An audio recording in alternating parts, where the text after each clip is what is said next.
Sometimes the scariest stories aren't born from imagination. They're real. From spine-chilling encounters with the unknown to terrifying moments that defy explanation. Tonight, we bring you 12 bone-chilling true horror stories that will leave you questioning reality. And maybe, just maybe, turning on the lights before bed. Are you ready to listen?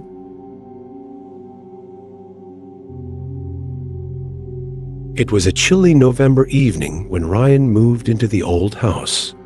It wasn't a large home, 2 floors, creaky wooden floors, and a heavy door that groaned every time it opened. But it was cheap, and it came fully furnished. That was all he needed. The locals called it the Whispering House. It had been vacant for years, and when Ryan asked the realtor about it, she merely shrugged, her smile a little too forced. She told him stories of bad luck, families moving in and out, and a sense of unease that seemed to creep through the air. But Ryan didn't believe in ghost stories.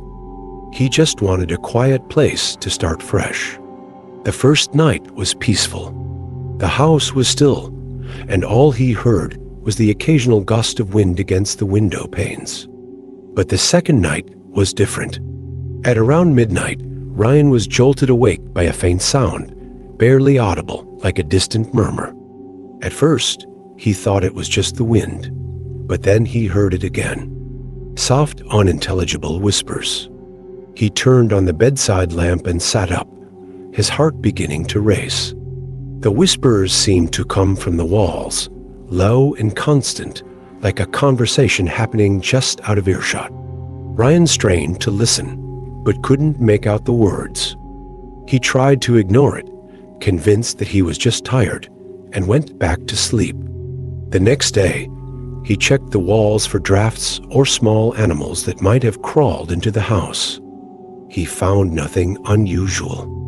That night, the whispers returned, clearer this time.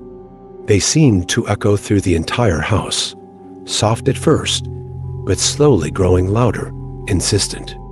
He couldn't understand them, but they carried an urgency that set him on edge. Ryan began hearing them every night, always around midnight.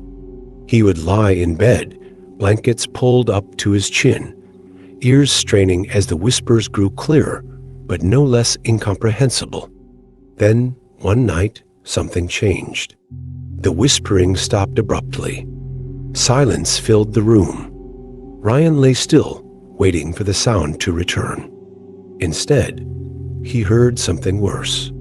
A slow, deliberate knock on the wall behind his bed. 3 knocks. Tap, tap, tap. He bolted upright, his heart pounding in his chest. The knocking came again, this time louder, as if whatever was behind the wall was trying to get out. Then, just as suddenly as it had started, it stopped. Ryan sat in the darkness, frozen in fear.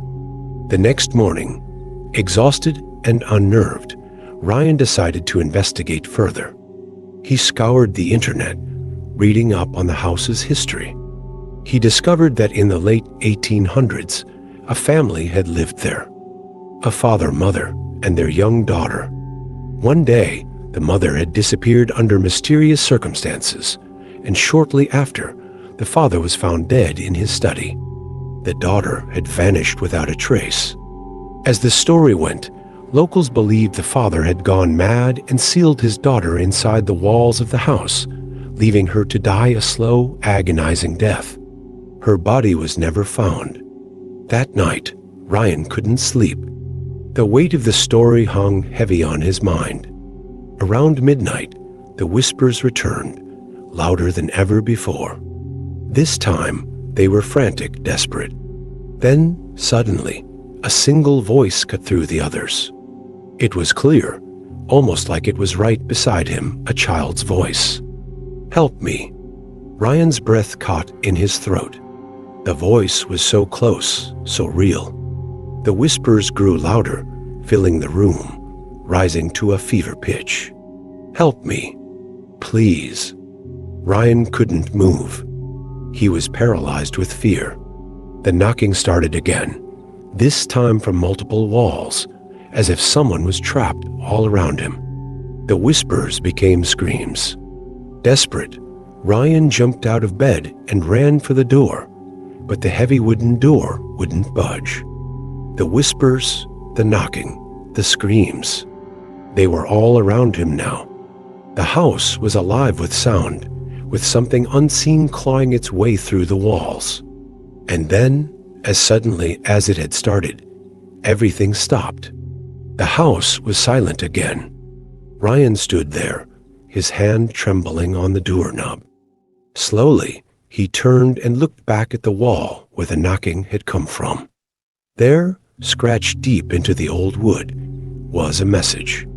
Still here, Ryan didn't stay another night in that house. He packed up and left, never looking back. The house remains vacant to this day, its whispers waiting for someone else to listen. It was a quiet early autumn afternoon when Sarah received the box. She wasn't expecting any packages, so she hesitated before taking it inside. The box was old, with yellowing tape and scuffs along its corners. The return address was smeared, and there was no sender name. Just her name, handwritten in faded ink. Inside, Sarah found an old Polaroid camera, the kind that instantly printed out photos. The camera looked aged but well kept, with an unopened pack of film beside it. No note, no explanation. She smiled despite the oddness, chalking it up to some quirky, anonymous gift from a friend. Sarah had always been a bit of a photography enthusiast, so she loaded the film and tested it out immediately. She snapped a picture of her living room. The warm light of the afternoon sun streaming in, casting soft shadows on the furniture. The camera made a soft clicking sound as it printed out the photo. She watched the image develop, but something about it unsettled her. The colors were slightly off, muted and washed out, and there was a figure in the corner, standing by the doorway. Sarah felt a chill creep down her spine. The figure was dark, almost shadow-like, with indistinct features. She blinked and looked back toward the doorway. It was empty. Probably a trick of the light, she told herself, trying to shake off the unease. She set the camera aside, but couldn't stop thinking about the figure. Curiosity got the better of her, and that evening, she took the camera outside. She snapped a photo of the sunset, its golden rays glowing on the horizon. But when the image printed, there it was again. The shadowy figure, now standing in the distance, near the edge of the trees. Sarah's heart pounded in her chest. She looked around nervously. The street was empty. No one was there, not a single person. She rushed back inside, locking the door behind her. Her mind raced, trying to come up with an explanation, but nothing made sense. Over the next few days, she tried taking more photos. Each time, the figure appeared. Sometimes it was closer, other times further away. But no matter where she pointed the camera, it was always there, lurking in the background. Dark, indistinct, but growing more defined with every picture. Sarah considered throwing the camera away, but something about it compelled her to keep going, as if she needed to understand what was happening. One night, unable to sleep, she decided to take a final photo. She stood in the middle of her living room, the lights off, the only illumination coming from the streetlights outside. She hesitated, feeling an overwhelming sense of dread. But she raised the camera and clicked the shutter. The photo developed slowly, the colors bleeding into view. Her heart sank as she saw the shadowy figure standing directly behind her in the image. It was close now, its features more defined. Pale eyes, a twisted mouth. The figure was no longer just a shadow. It was a person, and they were staring directly at her. Terrified, Sarah turned around quickly. The room was empty, but the feeling of being watched was stronger than ever. She dropped the camera and backed away from it. Her phone buzzed on the coffee table, shaking her from her terror for a brief moment. She grabbed it, hoping for some distraction. It was a message from an unknown number. "Don't take another picture." Sarah's blood ran cold. Her fingers trembled as she tried to call the number, but it didn't go through. The line was disconnected. Her phone buzzed again. It's too late. Just then, the lights flickered. The air around her felt heavy, oppressive, like something unseen was closing in. Sarah grabbed the camera, her instinct to fight whatever this was. She aimed it at the room and took another picture. The photo developed slowly. This time, there was no shadowy figure in the distance, no figure in the background. The photo showed a woman's face, pale and terrified. Her own face. And behind her, just over her shoulder, was the dark figure, grinning, its eyes glowing faintly in the dim light of her living room. Sarah's scream caught in her throat. She spun around again, heart racing, but the room was empty. Yet it didn't feel that way. It felt wrong. Cold. Her phone buzzed one last time. "I'm inside." Suddenly, she felt it. Cold breath against her neck. Slowly, she turned to look over her shoulder, and there it was, the figure inches from her face, the twisted mouth curling into a smile. Her heart stopped as everything around her went black. The next day, the landlord entered Sarah's apartment after no one had heard from her 4 days. Everything looked normal, except for one strange thing. A Polaroid camera lay on the floor with a single developed photo beside it. The image was of the living room, empty, but for a single shadow standing by the doorway, watching, waiting for someone else to arrive. It was the kind of story you'd only hear in a small town. The kind of story that people talked about in hushed voices when the sun went down. The old house on Finch Street had been abandoned for decades, sitting there as an empty shell, crumbling slowly over the years. No one dared to step foot inside, not after what happened to the Calloway family. It all started when the Calloways moved into the house in the early 1980s. They were a young couple, Peter and Laura, with their 6-year-old son, Timmy. For a while, everything seemed normal. The neighbors would see them out and about, chatting pleasantly, going about their day. But then, strange things began to happen. Laura was the first to notice. She'd be alone in the house during the day while Peter was at work, and Timmy was at school, and she would hear footsteps in the attic. At first, she dismissed it as old house noises, the creaking of wood, the settling of the foundation. But the footsteps were deliberate, slow, and always in the same pattern, as if someone was pacing back and forth. Laura even went upstairs to check a few times but found nothing. Things only got worse. Timmy started waking up in the middle of the night, screaming. He would insist that there was a man standing in his doorway, just watching him. Peter would search the house each time, but found no signs of an intruder. Still, Timmy's nightmares grew more frequent. He would refuse to sleep alone, crying and begging his parents to let him stay in their room. They thought it was just a phase, that he'd grow out of it. One night, Peter woke up to a noise, a strange, scratching sound coming from behind the door to their bedroom. He assumed it was Timmy, up again with another nightmare. But when he opened the door, there was no one there. He checked Timmy's room. Timmy was sound asleep, snuggled deep under his blankets. The scratching persisted every night after that. Sometimes it would be soft, like something barely brushing the wood. Other times it would be loud, frantic, as though something was trying to claw its way in.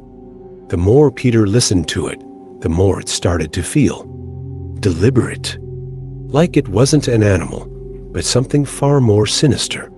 Then came the night. Laura woke up to a strange feeling, like someone was standing over her. Her breath caught in her throat as she opened her eyes, and there, just at the edge of the bed, was a dark figure. Tall, almost impossibly so, its head nearly brushing the ceiling. Its features were blurry, undefined, but its presence was overwhelming. She tried to scream, but no sound came out. The figure leaned closer, as if observing her, and then it disappeared. Laura was hysterical. She refused to sleep in the house after that night. But Peter was skeptical. He thought it was just stress, maybe a trick of the mind. Still, he couldn't shake the feeling that something wasn't right. That very night, Peter woke up to the scratching sound again, this time louder than ever before. He jumped out of bed and threw open the door, fully expecting to find Timmy there in the hallway. But again, no one was there.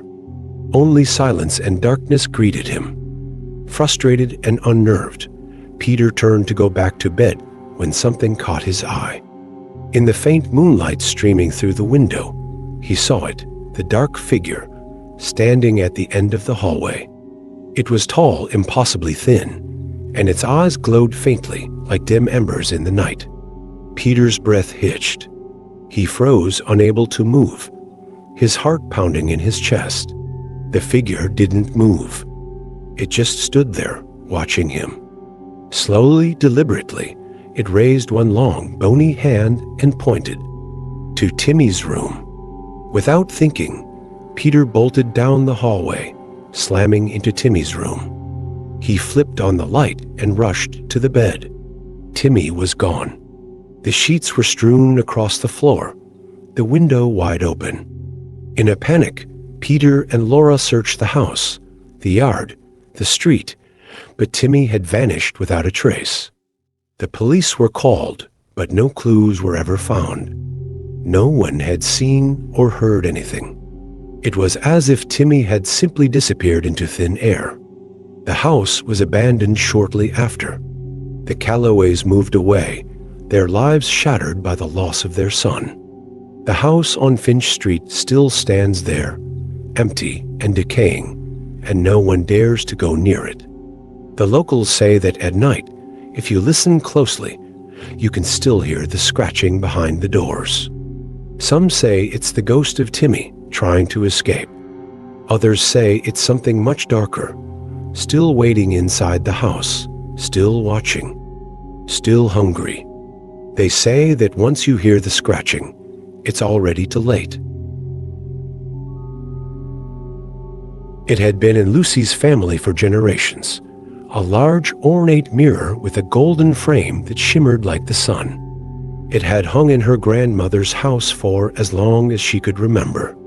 When her grandmother passed, Lucy inherited the mirror, which was just fine with her. She always thought it was beautiful and a connection to the past. She moved it into her bedroom, right above her dresser. At first, everything seemed normal. The mirror gleamed like new, even though it was ancient. It reflected her room perfectly. The bed, the dresser, the small window that let in the afternoon light. But within a few days, Lucy started to notice something strange. It began small, just a sense that something was off.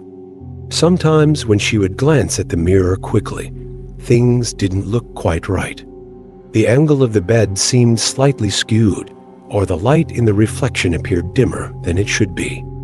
She blamed it on her imagination and dismissed it. One night, as she was brushing her hair in front of the mirror, she saw a figure standing behind her, just on the edge of her vision. She spun around quickly, but there was no one there.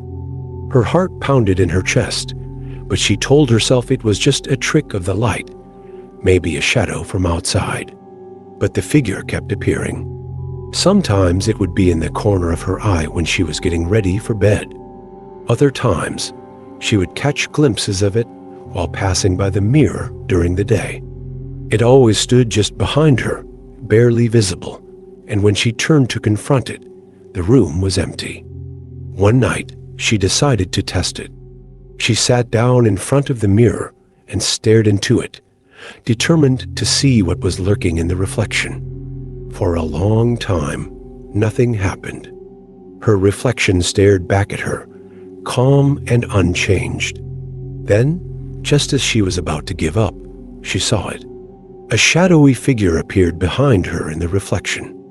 It wasn't clear, more like a shape, a dark mass standing just outside the reach of the light. Lucy froze. The air in the room felt heavy, like it was pressing down on her. The figure didn't move, didn't shift. It just stood there, watching her through the glass. She wanted to scream, but no sound came out. She felt paralyzed, trapped in that moment, staring into the mirror at the thing that shouldn't be there. Then, without warning, the figure lunged forward, as if it were trying to step out of the glass. The light in the room flickered, and Lucy gasped, stumbling back from the dresser. When she looked again, the figure was gone.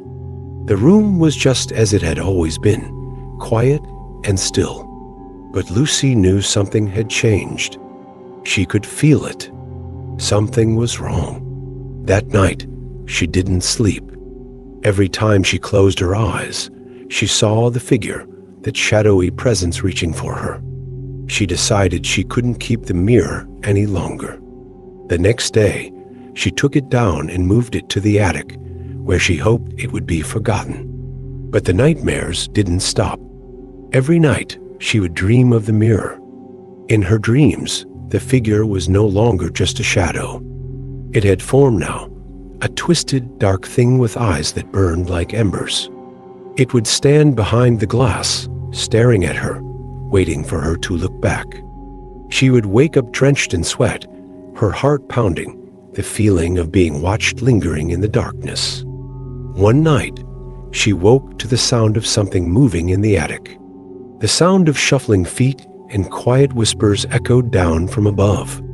Her skin crawled as she realized the noise was coming from directly above her bedroom, right where she had stored the mirror. She lay in bed, frozen with fear, listening to the sounds of movement above her.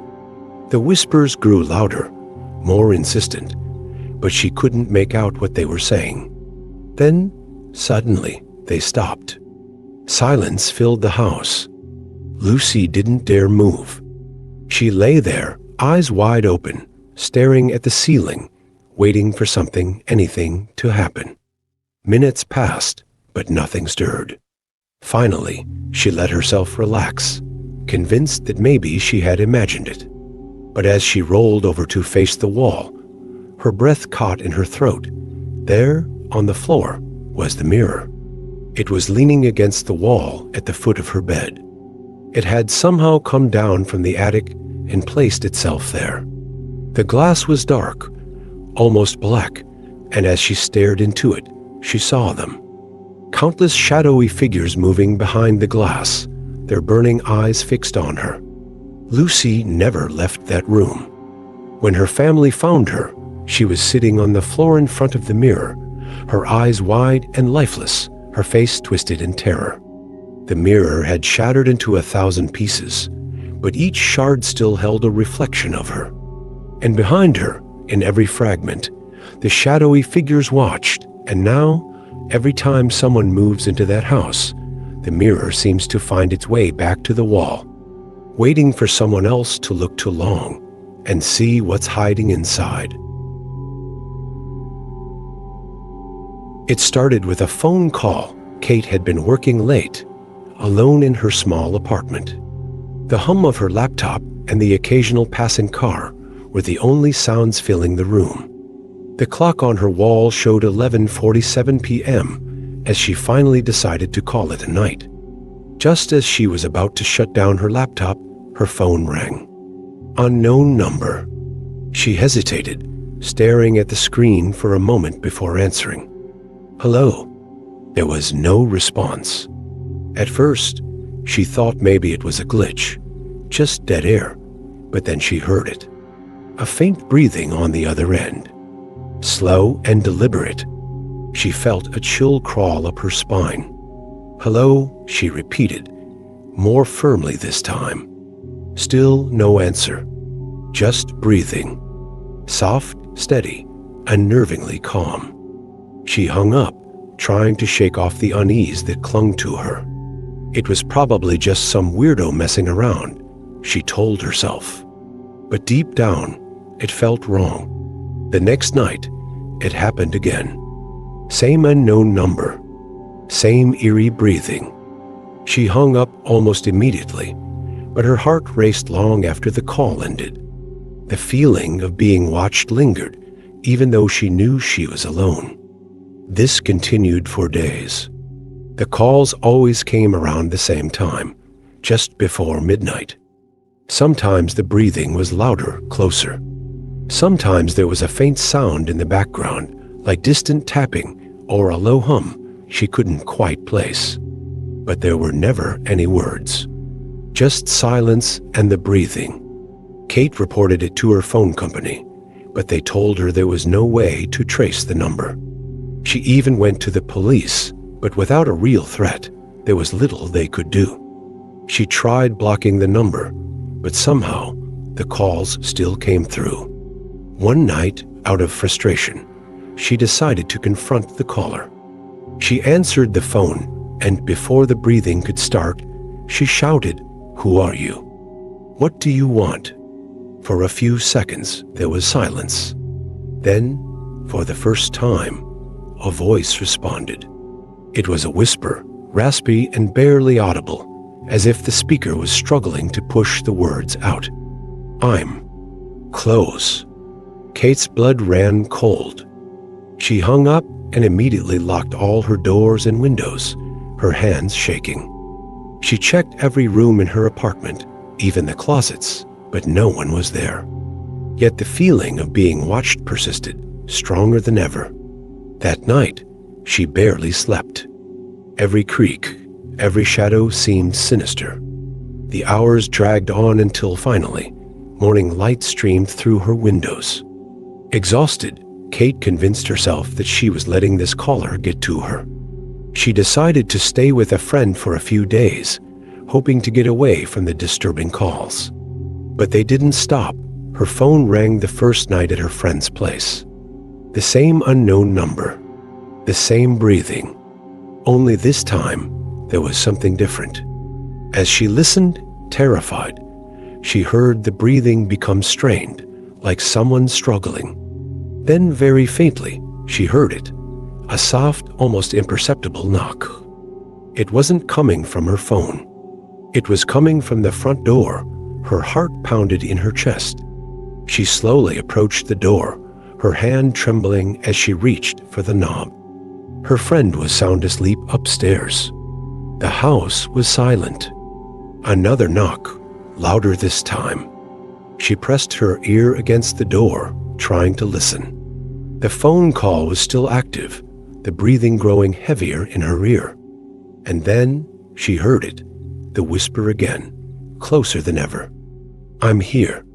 Kate dropped her phone and backed away from the door, her breath coming in quick, shallow gasps. She ran to her friend's room, shaking her awake. They called the police, who arrived within minutes. But when they checked outside, there was no one there. No signs of forced entry. No footprints. Nothing. The calls stopped after that night. Kate moved to a different city, changed her number, and tried to put it all behind her. Months passed without incident, and she began to feel like she could breathe again. The fear had started to fade. But one night, just as she was drifting off to sleep, her phone buzzed, unknown number. Her heart stopped. She stared at the screen, frozen in place. The phone buzzed again, vibrating in her hand. Taking a deep breath, she swiped to answer. Silence. Then, faint breathing. Louder this time, clearer. And then the whisper, "You can't hide." Kate never slept in that apartment again. She left that night and never returned. To this day, she doesn't know who or what was calling her. But sometimes, when she's alone at night, she swears she can still hear it. That steady breathing, that soft whisper, and the feeling that someone, somewhere, is still watching. Tom had always been a practical man, preferring logic over superstition. So, when he took a job in a remote town hours away from his city life, he never expected anything out of the ordinary. The drive there was long and lonely, with only the occasional gas station or run-down diner breaking the monotony. One crisp autumn evening, after a particularly grueling week at work, Tom decided to head home early. The sky was overcast, and a gentle rain began to fall, making the winding roads slick and treacherous. He was eager to get back, knowing he had a long drive ahead. As Tom drove, the road seemed to stretch endlessly. The familiar landmarks that should have guided him felt distant, as if he were losing track of time. The rain turned into a downpour, and visibility decreased. He was grateful for his car's headlights, cutting through the dense fog that now enveloped the road. Around midnight, as he navigated a particularly dark stretch of highway, Tom's phone buzzed. It was a text from his wife, asking if he was on his way home. He tapped a quick reply, letting her know he was on his way and that he'd be home soon. Minutes later, his phone buzzed again. This time, it was a photo message. Confused, Tom opened it and was met with a chilling image, a dark, misty road, almost identical to the one he was driving on, with a figure standing in the middle of the road. The figure was cloaked in shadow, the face obscured. His blood ran cold. He quickly glanced up from his phone. The road was empty. Maybe it was just a prank, he thought, trying to calm his racing heart. But then he noticed something unsettling. His headlights revealed a figure up ahead, standing motionless in the middle of the road. Tom slammed on the brakes, skidding to a halt just inches from the figure. The rain pelted down harder, obscuring his view. He turned on his high beams, but the figure didn't move.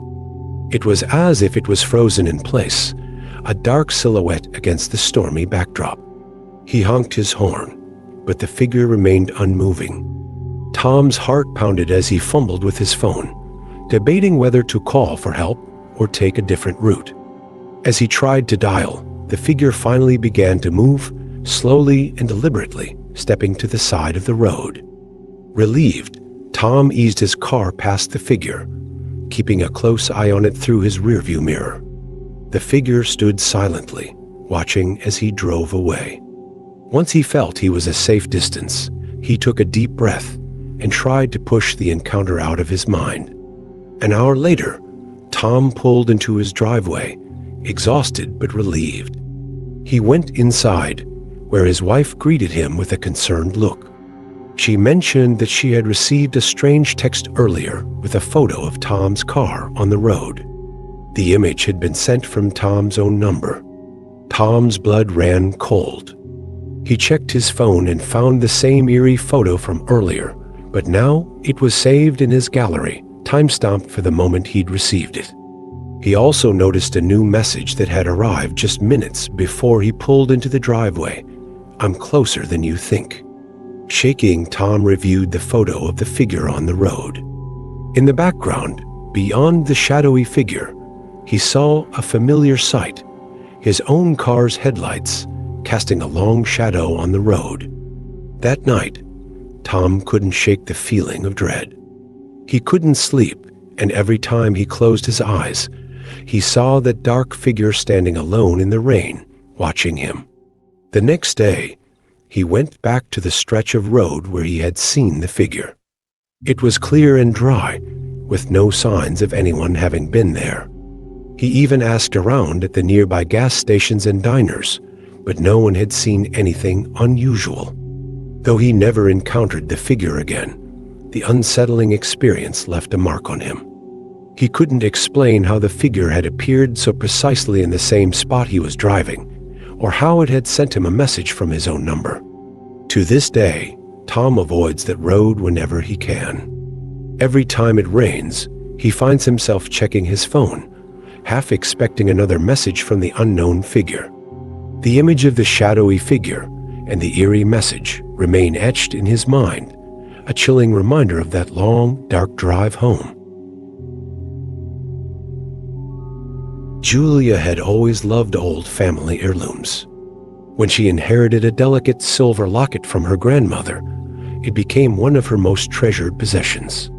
The locket, adorned with intricate floral patterns, had been in her family for generations.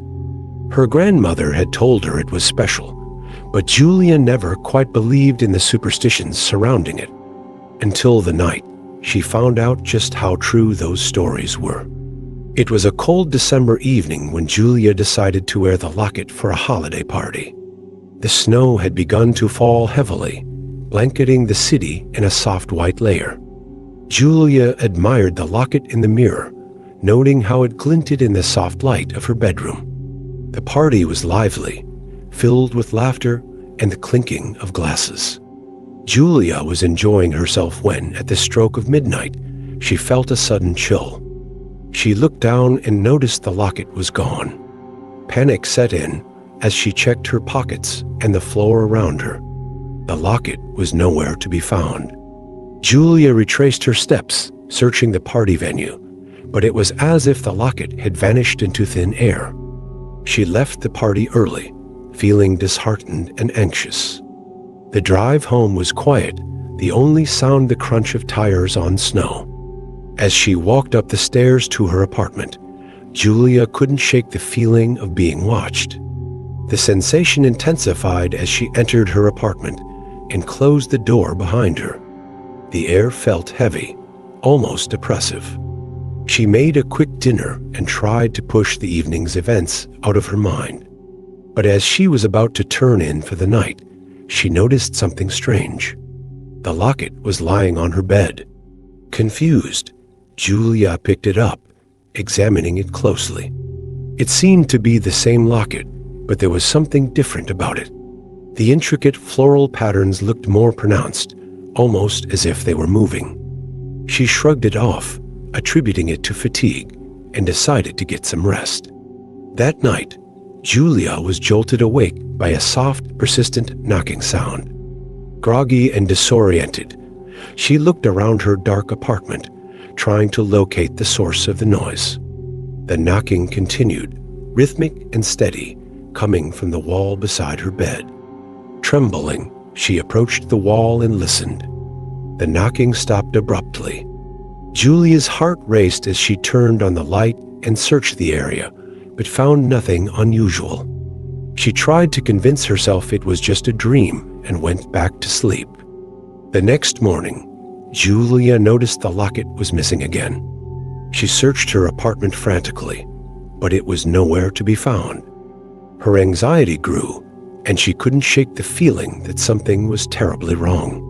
Later that day, while running errands, Julia noticed a small antique shop she hadn't seen before. Driven by a sudden impulse, she decided to go inside.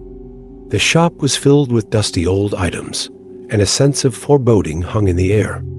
As she browsed the shelves, Julia's eyes fell on a display case with various trinkets. Among them was a familiar silver locket. Her heart skipped a beat. It was her grandmother's locket, or at least, it looked identical. Julia approached the shopkeeper, an elderly woman with piercing blue eyes. "Excuse me," Julia said. "I think I've seen this locket before." The shopkeeper's eyes narrowed. "That locket has a peculiar history," she said softly. "It's known to find its way back to its owner, but not always willingly." Julia was taken aback. "What do you mean?"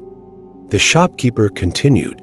"This locket has a history of vanishing and reappearing at the most unexpected times. It's said to be linked to the spirit world, bound by a promise made long ago."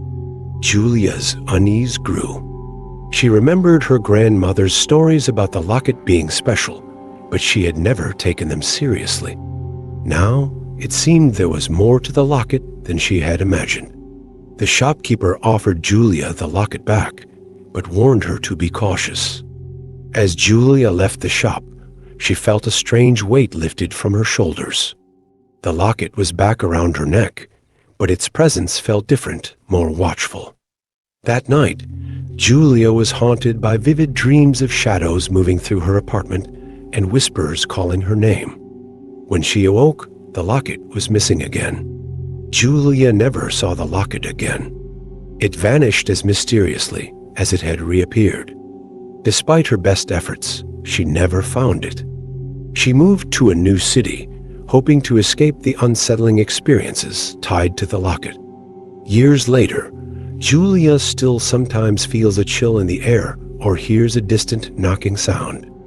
And every December, as the snow begins to fall, she can't help but think of the locket that vanished and reappeared, and the secrets it might still hold. It was the final week of my internship at the tech company. The days had been long and the office quiet, with the hum of machines and the occasional tap of keyboards as the only soundtrack. I was in charge of running system updates and performing routine checks, a task that had quickly become mundane and predictable. On the last day, my supervisor handed me a flash drive with the instructions. Install the update on every machine. It's crucial. He looked more tired than usual, a deep furrow etched between his brows. I didn't think much of it. I plugged the flash drive into the first computer and began the installation process. The update seemed to take an unusually long time, but I assumed it was just because it was a large file. As I worked through each machine, I noticed something odd.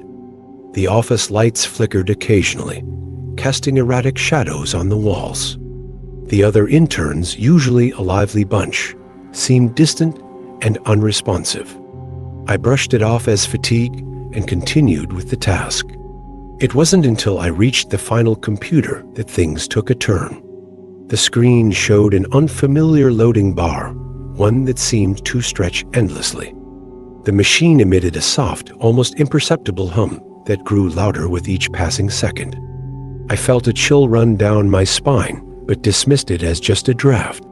When the update finally completed, the screen displayed a message: installation complete. Please restart the system. I clicked restart, and the computer shut down. But it didn't turn back on. I checked the power supply, the cables, everything I could think of, but the machine remained dead. Frustrated, I decided to inform my supervisor. When I reached his office, the door was ajar, and a soft light flickered inside. I stepped in, but the room was empty. The desk was cluttered with papers, and the monitor was still on, displaying lines of code I didn't recognize. Suddenly, I heard a faint static-like whisper coming from the computer speakers. The words were garbled, but seemed to be calling my name. I turned to leave, but the door slammed shut behind me. I tried to open it, but it was stuck. Panic set in as I realized I was trapped. The whispers grew louder, forming distorted phrases that seemed to come from everywhere and nowhere. The room began to darken, and the temperature dropped significantly. I could see my breath in the icy air. Then, out of nowhere, the monitor flashed a chilling image, a series of distorted faces, their eyes hollow and mouths twisted in silent screams. The faces seemed to be reaching out towards me, their expressions pleading and desperate. The whispers became more urgent, and I felt an overwhelming sense of dread. With a surge of adrenaline, I managed to force the door open and ran out of the office, leaving the flickering lights and whispers behind. I never went back to that company, and I never spoke of what happened that night. Months later, I heard through the grapevine that the entire office had been abandoned and sealed off. Rumor had it that the final update had contained something sinister and experimental code designed to extract data from the minds of those who installed it, trapping their consciousness in a digital void. Every now and then, I receive an email from an unknown sender. The subject line reads, "System update required." I never open them. Instead, I delete them immediately, hoping that whatever was unleashed that night will never find me again. I just moved into my new apartment in the city. It was a modest place, nothing fancy, but it was affordable and close to work. My roommate Alex was already living there. We'd only exchanged a few texts before I arrived, and he seemed nice enough. When I first met Alex in person, he was friendly but reserved. He mentioned that he worked long hours and wasn't home much, which suited me just fine. We agreed on the rent, and I quickly settled in. In the beginning, everything seemed normal. Alex was rarely around, so I had the place to myself most of the time. I noticed a few oddities, like how Alex never left any personal belongings in common areas. His room was always locked, and I respected his privacy. One evening, after a particularly grueling day at work, I came home to find the apartment in complete darkness. It was strange because Alex usually left a light on when he was out. I called out to him, but there was no response. Assuming he was just out and had forgotten to turn on the lights, I shrugged it off.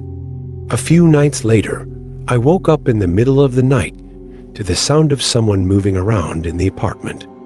It wasn't loud, just subtle shifts and footsteps.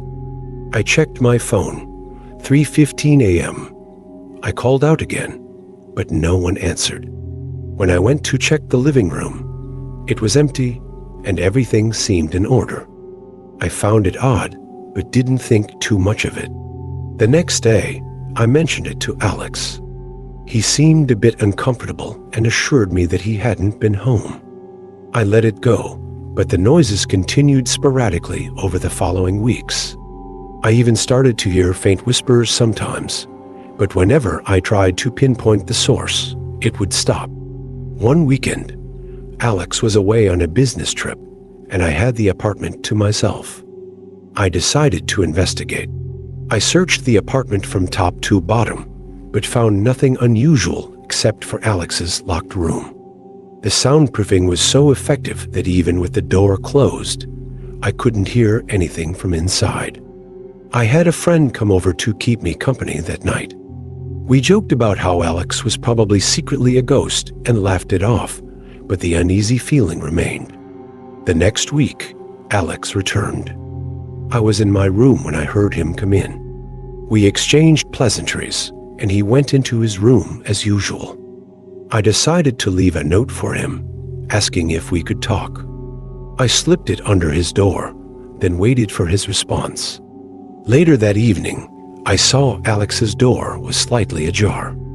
I peeked inside and was startled to find it completely empty. No furniture, no personal items, just bare walls and an untouched bed. I knocked on the door, and Alex answered. He looked puzzled when I mentioned the room. He said he hadn't been home in days and couldn't explain why it was empty. It was then that he confessed something unsettling. He had been receiving anonymous letters for months, warning him of a presence in the apartment and telling him to lock his door. Alex moved out the next day, and I was left alone in the apartment. I never saw him again and never received any explanation about the mysterious events. The whispers and noises stopped after he left. I eventually moved out, but to this day, I can't shake the feeling that something was watching me while I was there, something that might still be lurking in the shadows of that old apartment. David had always been fascinated by trains. Growing up, he would spend hours watching them pass by, mesmerized by the rhythmic clatter of wheels on tracks. So, when he got a job as a night watchman at an old, defunct train station, he was thrilled.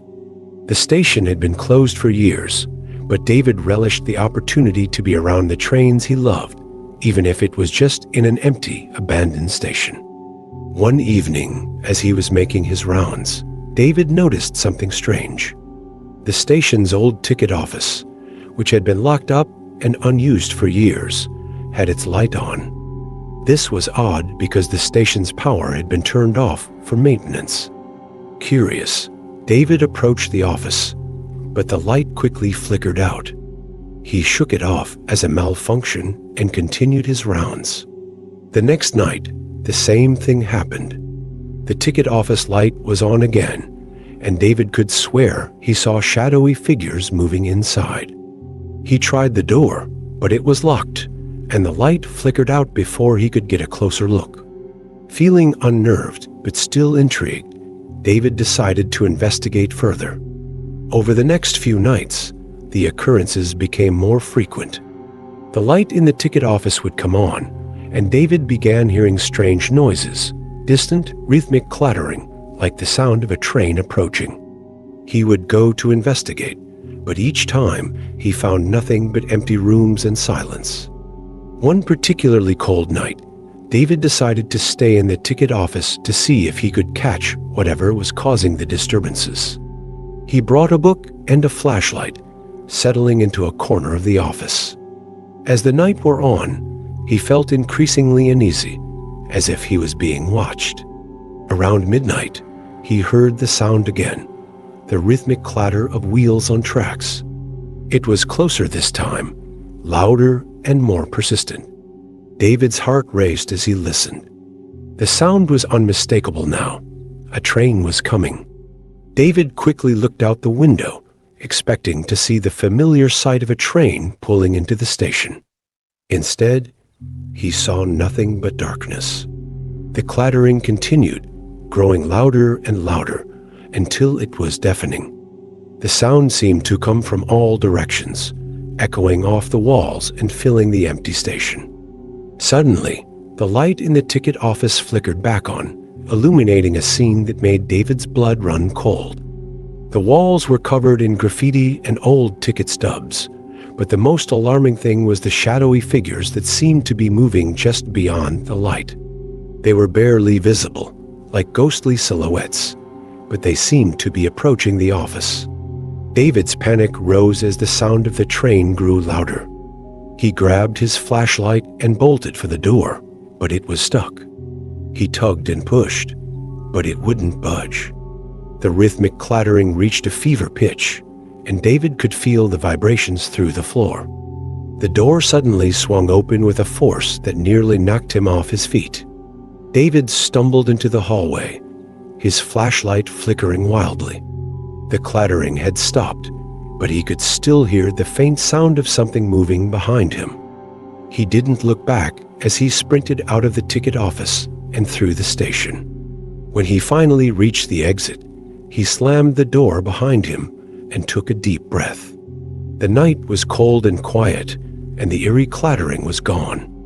David never returned to the station after that night. He left his job and avoided trains for a long time. Years later, David heard that the old station was being renovated.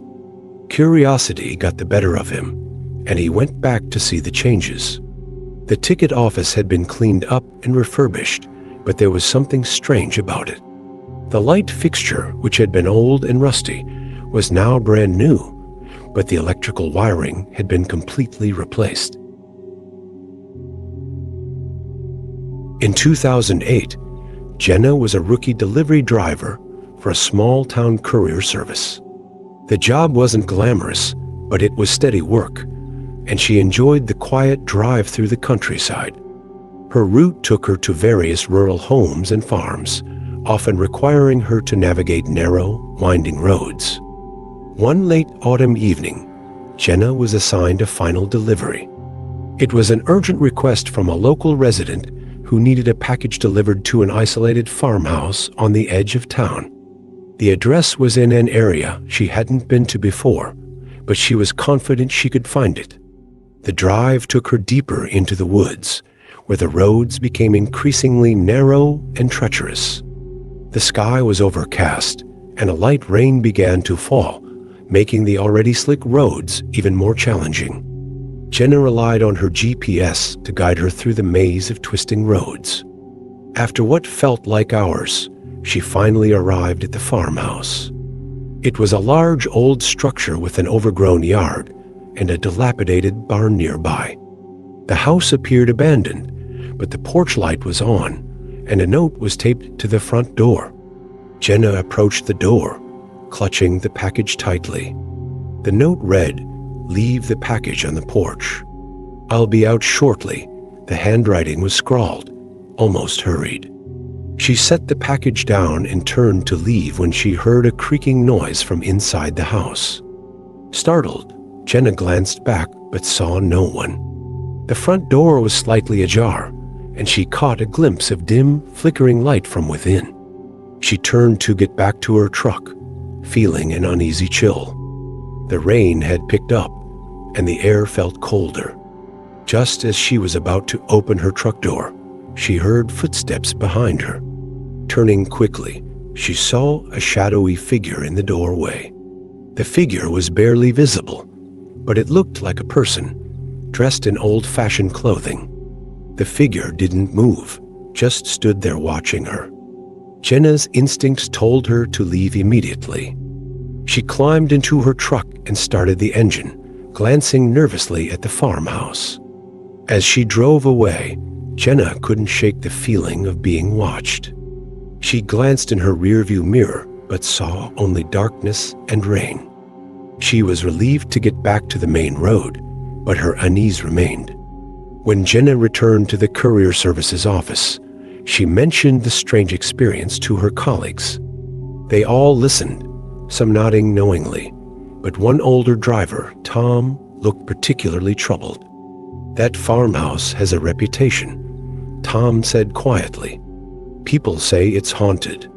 Years ago, a family lived there, but they disappeared without a trace. There were rumors of strange occurrences, but nobody ever found out what happened." Jenna was taken aback. She hadn't heard any of these stories before, and the encounter had already left her feeling unsettled. A few days later, Jenna was called in for a meeting with her manager. The package she had delivered was still at the office. It had been returned by the resident who lived nearby. The package was addressed to a person who no longer existed, at least, not officially. There was no record of anyone living at the farmhouse. The investigation into the missing package led to a more thorough inquiry about the address and the previous owner. Local authorities discovered that the farmhouse had been abandoned for many years. The official records indicated that the family had vanished without a trace, and there were no new residents. Jenna's encounter was never fully explained, and the package's intended recipient remained a mystery. The farmhouse continued to be a topic of local folklore, with stories of strange occurrences and sightings of ghostly figures. In the fall of 2016, Alex and his girlfriend, Emma, decided to rent a charming old apartment in a historic building in their city. The apartment was affordable and had a lot of character, with high ceilings, original hardwood floors, and large windows overlooking a quiet street. It seemed like the perfect place for them to start their life together. The first few weeks in the apartment were uneventful. They settled in comfortably, unpacked their belongings, and enjoyed the unique charm of their new home. However, things started to take a strange turn shortly after they moved in. It began with small, unsettling occurrences, doors that creaked open on their own, strange noises at night, and items that seemed to shift places when they weren't looking. At first, they dismissed these as quirks of an old building. But as time went on, the disturbances grew more pronounced. One night, as Alex and Emma were watching TV, they heard a distinct thud coming from the kitchen. They went to investigate but found nothing out of the ordinary. The next day, Alex noticed a strange mark on the kitchen counter, a series of scratches that looked like they had been made by something sharp. Emma tried to brush it off as wear and tear, but Alex couldn't shake the feeling that something was wrong. They began to notice more oddities, the sound of footsteps in the hallway when no one was there, and the feeling of being watched even when they were alone. One evening, Emma decided to stay late at work while Alex was at home alone. As he was doing some late-night work at his desk, he heard the sound of someone walking around in the apartment. He called out, thinking Emma had come home early, but received no answer. The footsteps continued, growing louder and closer, but when Alex went to investigate, he found nothing. The disturbances escalated when Emma came home one night to find their bed covered in muddy footprints, as if someone had walked across it while they were away. They were perplexed and unnerved. They checked the building's history, but there were no records of anyone having lived in their apartment before them who might explain the strange occurrences. Determined to get to the bottom of the mystery, Alex and Emma decided to set up a small camera in the apartment to record any unusual activity. That night, as they reviewed the footage, they were horrified to see a figure, blurred and indistinct, moving through their apartment while they were asleep. The figure appeared to be going through their belongings, opening cabinets, and even sitting on their bed. Desperate for answers, they contacted the building's management. They were informed that there had been a previous tenant who had mysteriously vanished several years before, but no one knew what had happened to them. The building management assured them that the case had been investigated, but no clues had been found, and the tenant's disappearance remained a mystery. With the unsettling knowledge of the previous tenant's disappearance, Alex and Emma decided to leave the apartment. The final straw came one night when Emma woke up to find a note on her pillow, written in handwriting she didn't recognize. "I'm still here." They moved out as quickly as they could, and the apartment was eventually rented to a new tenant. Alex and Emma never spoke about the experience to anyone but their closest friends and family. The apartment remained a source of local legend, with whispers of its haunted past and the strange occurrences that had plagued its residents.